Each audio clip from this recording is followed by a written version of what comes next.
লবণের মাত্রা ঠিক করে খাবারের স্বাদ নিয়ন্ত্রণ করবে আপনার চামচ। এমনই এক অবাক করা ডিভাইস আবিষ্কার করলো জাপান। দেখতে সাধারণ চামচের মতো হলেও এর নাম ইলেকট্রিক সল্ট। খাবারে লবণের পরিমাণ কম থাকলেও ইলেকট্রিক সল্ট নামে এই চামচ খাবারের স্বাদ আরও লবণাক্ত করে তোলে। চামচটির ওজন 60 গ্রাম, যা একটি রিচার্জেবল লিথিয়াম ব্যাটারিতে চলে। এতে ধাতব যোগাযোগের সিস্টেম রয়েছে।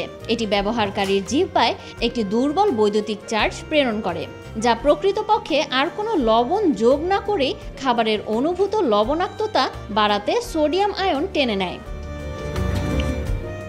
মেইজি ইউনিভার্সিটির ম্যাথমেটিক্স সায়েন্সের অধ্যাপক ও প্রযুক্তিটির স্রষ্টা হোমি মিয়াশিতা বলেন, প্রয়োজনের তুলনায় খাবারের লবণের পরিমাণ প্রায় 1/3 কম থাকলেও এই ডিভাইসটি খাবারের সঠিক স্বাদ প্রদান করে। আমরা বলতে পারি যে এটি আপনাকে নিয়মিত খাবারের একই শক্তিশালী স্বাদ উপভোগ করতে দেয়, এমনকি লবণের সাথে প্রায় 1/3 কমিয়ে খাবার খেলেও।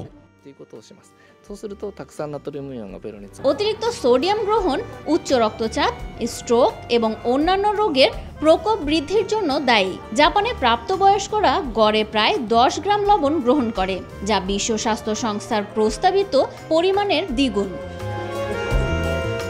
কিরিন গবেষক আইসাতু বলেন, জাপানিদের লবণ খাওয়া কমাতে এবং বিভিন্ন রোগ থেকে বাঁচাতে তাদের খাদ্যাভ্যাস পরিবর্তনের জন্য এই আবিষ্কার। এর মাধ্যমে মানুষ তাদের লবণের পরিমাণ সামঞ্জস্য করতে পারবে এবং হালকা স্বাদের খাবারে অভ্যস্ত হতে পারবে। জাপানিদের লবণ খাওয়া কমাতে হবে, কিন্তু অভ্যস্ত খাদ্যাভ্যাস পরিবর্তন করা খুবই কঠিন হতে পারে। আমরা এই ইলেকট্রনিক সল্ট টুলটি তৈরি করেছি যাতে তারা তাদের লবণের পরিমাণ সামঞ্জস্য করতে পারে এবং হালকা স্বাদের খাবারে অভ্যস্ত হতে পারে। বিভিন্ন আকৃতির চামচের সাথে ইলেকট্রিক সল্ট যুক্ত চপস্টিকও আবিষ্কার করেন গবেষকরা।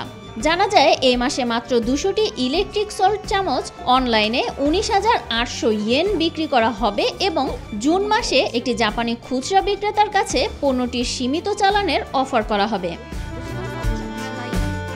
5 বছরের মধ্যে বিশ্বব্যাপী 1 মিলিয়ন মানুষ এটি ব্যবহার করবে বলে আশা প্রকাশ করেন গবেষকরা। আগামী বছর এই প্রযুক্তিটি বিদেশে বিক্রি শুরু হবে বলে জানায় সংস্থাটি।